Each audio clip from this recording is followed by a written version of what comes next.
ভালো মানুষ হয়েও কেন বারবার কষ্ট পেতে হয়? এই প্রশ্নটা হয়তো কোনো না কোনো সময় আপনার মনেও এসেছে। আপনি কারোর ক্ষতি করেননি, কাউকে ঠকাননি, সৎভাবে জীবন কাটানোর চেষ্টা করেছেন, তবুও জীবনে এসেছে অপমান, ব্যর্থতা আর কষ্ট।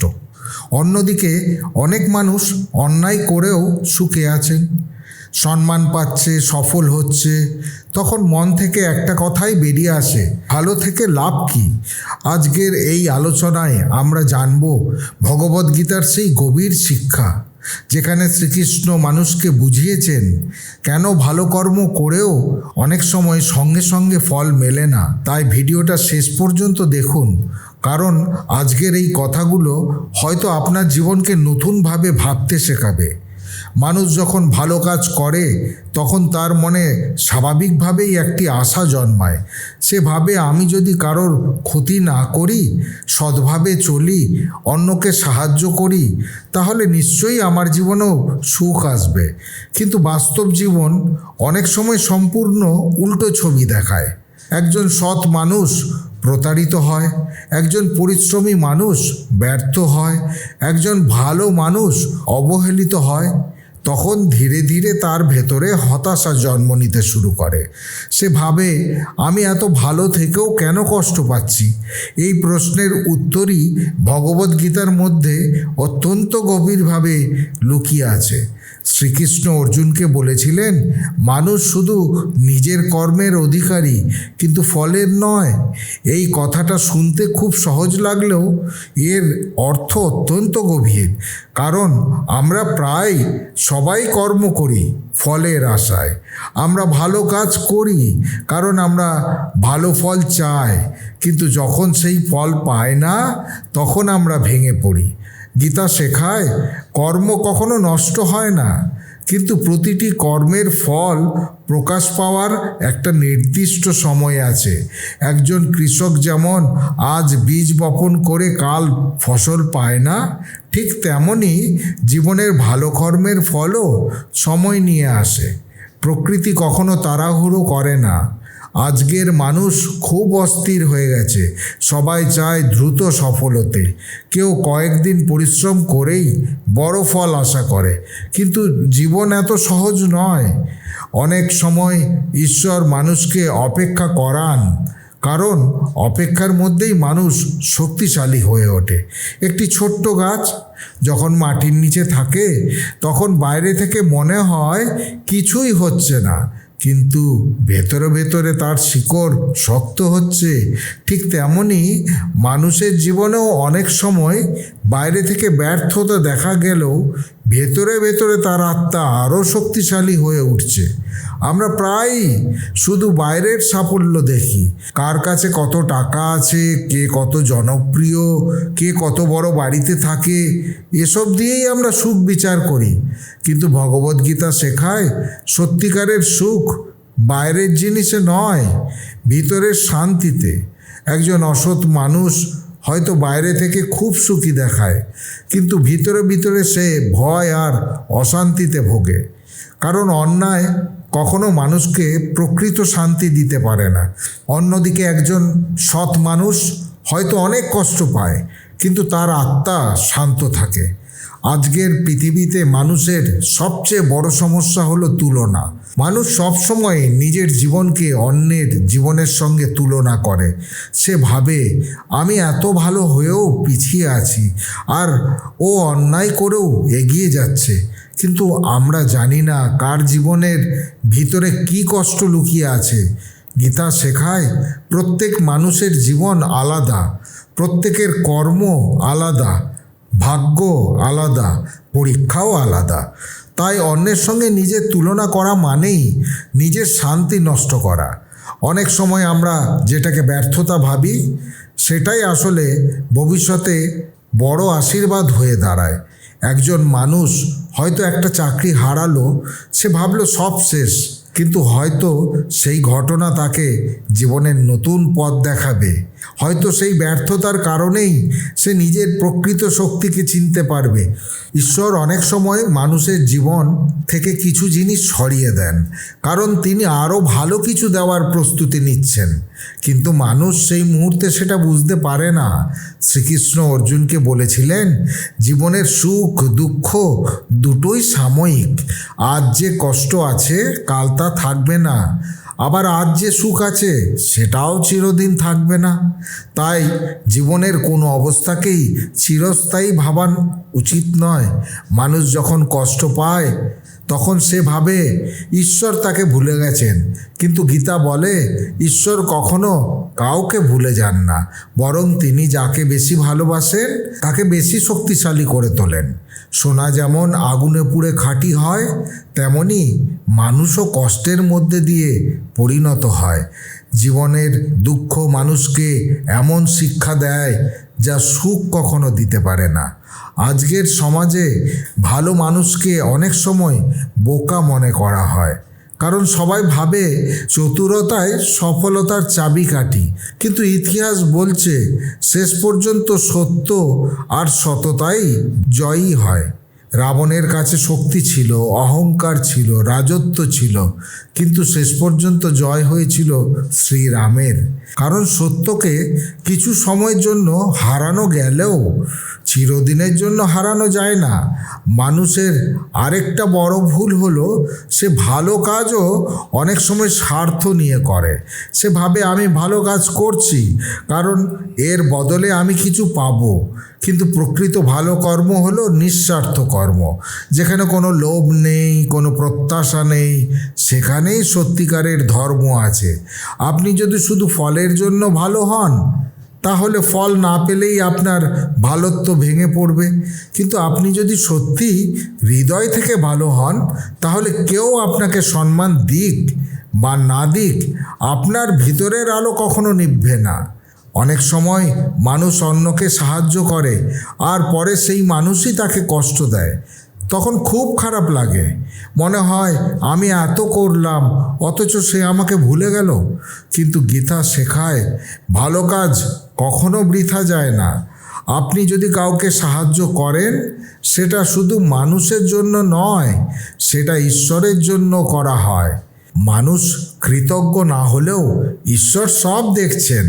জীবনের সবচেয়ে বড় শক্তি হলো নিজের বিবেকের কাছে পরিষ্কার থাকা, কারণ পৃথিবীর সামনে অভিনয় করা সহজ, কিন্তু নিজের আত্মার সামনে মিথ্যা বলা যায় না।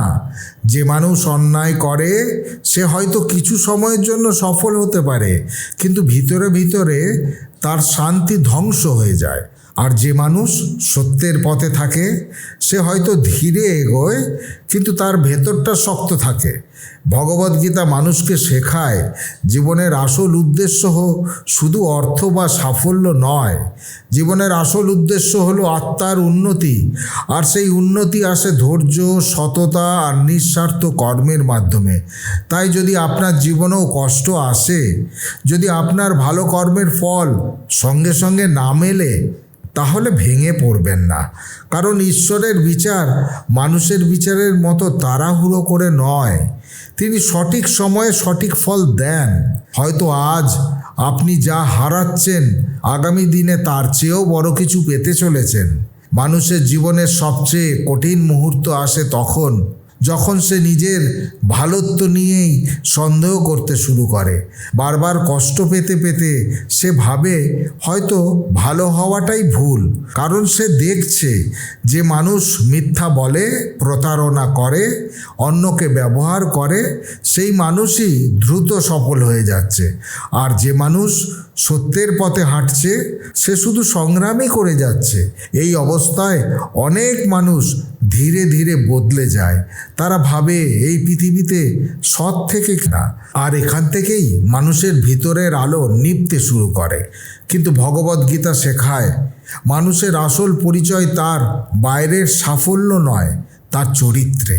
কারণ অর্থ, সম্মান, জনপ্রিয়তা এসব একদিন শেষ হয়ে যায়, কিন্তু মানুষের কর্ম আর চরিত্র চিরকাল থেকে যায়।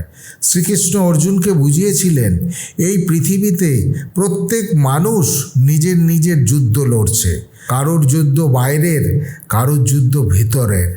কেউ অর্থের জন্য লড়ছে, কেউ শান্তির জন্য, কেউ সম্মানের জন্য, আবার কেউ নিজের অস্তিত্ব টিকিয়ে রাখার জন্য। অনেক সময় মানুষ বাইরে থেকে হাসি খুশি দেখালেও ভিতরে ভিতরে সে ভেঙে পড়ে, কারণ বাইরের সুখ আর ভিতরের শান্তি এক জিনিস নয়। একজন মানুষের কাছে কোটি কোটি টাকা থাকতে পারে, কিন্তু তার মনে যদি শান্তি না থাকে, তাহলে সে কখনো সত্যিকারের সুখী হতে পারে না। আজকের যুগে মানুষ সবচেয়ে বেশি হারাচ্ছে মানসিক শান্তি। সবাই দৌড়াচ্ছে, কিন্তু কেউ জানে না ঠিক কোথায় পৌঁছাতে চায়। সবাই সফল হতে চায়, কিন্তু সফলতার পরেও কেন এত শূন্যতা থেকে যায়, সেটার উত্তর খুব কম মানুষই খুঁজে পায়। গীতা শেখায়, যে সুখ বাইরে জিনিসের উপর নির্ভর করে সেই সুখ কখনো স্থায়ী হয় না, কারণ বাইরের সব কিছু পরিবর্তনশীল।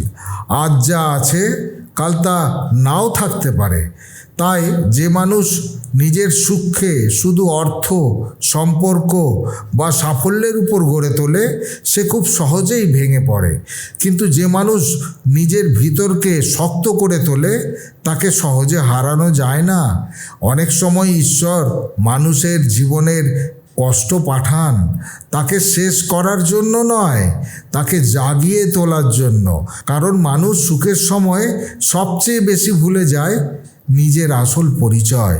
সুখ মানুষকে অনেক সময় অহংকারী করে তোলে, কিন্তু দুঃখ মানুষকে বাস্তবের মুখোমুখি দাঁড় করায়। যখন মানুষ কষ্ট পায়, তখন সে নিজের ভিতরে তাকাতে শেখে। তখন সে বুঝতে পারে কে সত্যিই তার আপন, কে শুধু স্বার্থের জন্য পাশে ছিল। দুঃখ মানুষের চোখ খুলে দেয়। একটা সময় আসে যখন মানুষ বুঝতে পারে জীবনের সবচেয়ে গুরুত্বপূর্ণ জিনিস টাকা নয়, শান্তি। কারণ টাকা দিয়ে বাড়ি কেনা যায়, কিন্তু শান্তি কেনা যায় না। টাকা দিয়ে মানুষকে কাছে আনা যায়, কিন্তু ভালোবাসা কেনা যায় না। আজকের সমাজে মানুষ খুব সহজেই ভেঙে পড়ছে। সামান্য ব্যর্থতাতেই কেউ হতাশ হয়ে যাচ্ছে, কেউ নিজের উপর বিশ্বাস হারিয়ে ফেলছে। কারণ মানুষ এখন ফলকে বেশি গুরুত্ব দেয়, কিন্তু যাত্রাটাকে গুরুত্ব দেয় না। গীতা শেখায়, জীবন একটা দীর্ঘ পথ। এখানে প্রতিটি অভিজ্ঞতা মানুষের শিক্ষক। ব্যর্থতা মানুষকে ধৈর্য ধরতে শেখায়, অপমান মানুষকে শক্ত হতে শেখায়, আর কষ্ট মানুষকে গভীর হতে শেখায়। যে মানুষ কখনো কষ্ট পায়নি, সে অন্যের কষ্ট বুঝতে পারে না। তাই অনেক সময় ঈশ্বর মানুষকে কষ্ট দেন, যাতে সে আরও মানবিক হয়ে ওঠে। মানুষ যখন খুব কষ্ট পায়, তখন সে প্রায়ই ঈশ্বরকে প্রশ্ন করে, আমি কি ভুল করেছি? কিন্তু সব কষ্টই শাস্তি নয়, অনেক কষ্টই শিক্ষা। একজন শিক্ষক যেমন ছাত্রকে কঠিন প্রশ্ন দেন তাকে আরও ভালো করার জন্য, তেমনি জীবনও মানুষকে কঠিন পরিস্থিতির মধ্যে ফেলে তাকে শক্তিশালী করে তোলে। শ্রীকৃষ্ণ বলেছিলেন, যে মানুষ সুখে অহংকারী হয় না আর দুঃখে ভেঙে পড়েন না, সেই মানুষই সত্যিকারের জ্ঞানী। কারণ সে জানে জীবনের প্রতিটি অবস্থাই সাময়িক। আজ আপনি যে কষ্ট পাচ্ছেন, কয়েক বছর পরে হয়তো সেই কষ্টের কথাই মনে পড়বে না। আবার আজ যে সুখ নিয়ে আপনি এত গর্ব করছেন, সেটাও একদিন হারিয়ে যেতে পারে। তাই গীতা শেখায়, জীবনে স্থির থাকতে হবে। অতিরিক্ত আনন্দেও ভেসে যাওয়া যাবে না, আবার অতিরিক্ত দুঃখেও ডুবে যাওয়া যাবে না। মানুষের জীবনের সবচেয়ে বড় শক্তি হলো বিশ্বাস। যে মানুষ নিজের উপর আর ঈশ্বরের উপর বিশ্বাস রাখতে পারে, তাকে হারানো খুব কঠিন। অনেক সময় আপনি ভাবেন সব শেষ হয়ে গেছে, কিন্তু হয়তো ঠিক সেই সময় থেকেই আপনার জীবনের নতুন শুরু হতে চলেছে। রাত যত গভীর হয়, ভোর তত কাছে আসে। ঠিক তেমনই জীবনের অন্ধকারও চিরদিন থাকে না। যে মানুষ আজ আপনার মূল্য বুঝছে না, একদিন হয়তো সেই মানুষই আপনাকে খুঁজবে। কিন্তু তখন হয়তো আপনি এতটাই বদলে যাবেন যে আর কারোর স্বীকৃতির প্রয়োজন হবে না।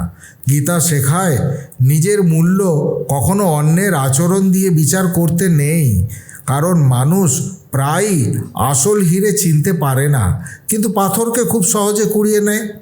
আপনি যদি সত্যিই ভালো মানুষ হন, তাহলে কিছু মানুষ আপনাকে ব্যবহার করবে, কিছু মানুষ আপনাকে ভুল বুঝবে, কিছু মানুষ আপনার ভালোত্বের সুযোগ নেবে, কিন্তু তার মানে এই নয় যে ভালো হওয়া ভুল। একটা ফুল যেমন নিজের সুগন্ধ সবার মধ্যে ছড়িয়ে দেয়, তেমনি সত্যিকারের ভালো মানুষ নিজের আলো চারপাশে ছড়িয়ে দেয়। কেউ তার মূল্য দিক বা না দিক, সে নিজের স্বভাব বদলায় না। জীবনের সবচেয়ে বড় জয় হলো নিজের অন্ধকারকে হারানো। অন্যকে হারানো খুব বড় বিষয় নয়, কিন্তু নিজের ভিতরের রাগ, হিংসা, লোভ আর অহংকারকে হারানোই আসল জয়। আর এই জয় মানুষকে সত্যিকারের শান্তি দেয়। মানুষের জীবনে এমন কিছু মুহূর্ত আসে যখন সে সম্পূর্ণ একা অনুভব করে। চারপাশে অনেক মানুষ থাকলেও মনে হয় কেউ তাকে সত্যি বুঝতে পারছে না। সে নিজের কষ্ট কাউকে বলতে পারে না, নিজের ভিতরের যুদ্ধ কাউকে দেখাতে পারে না। বাইরে থেকে সে স্বাভাবিক থাকে, হাসে, কথা বলে, নিজের কাজ করে যায়, কিন্তু ভিতরে ভিতরে ধীরে ধীরে ভেঙে পড়তে থাকে। এই সময়টাই মানুষের জীবনের সবচেয়ে বড় পরীক্ষা, কারণ পৃথিবী সবসময় আপনার হাসিটা দেখে, কিন্তু আপনার নীরব কান্না দেখে না। মানুষ আপনার সাফল্য দেখে, হাততালি দেয়, কিন্তু আপনার সংগ্রামের রাতগুলো কেউ দেখে না। বন্ধুরা, পুরাণ নাও ইউটিউব চ্যানেলের এই ভিডিওটি আপনাকে সমৃদ্ধ করলে সম্পূর্ণ শ্রদ্ধার সাথে কমেন্টে জয় শ্রী রাধাকৃষ্ণ লিখতে ভুলবেন না। আজ ভিডিও এখানেই শেষ করলাম। সকলে ভালো থাকবেন, সুস্থ থাকবেন। দেখা হবে পরের ভিডিওতে। জয় শ্রীকৃষ্ণ। রাধে রাধে।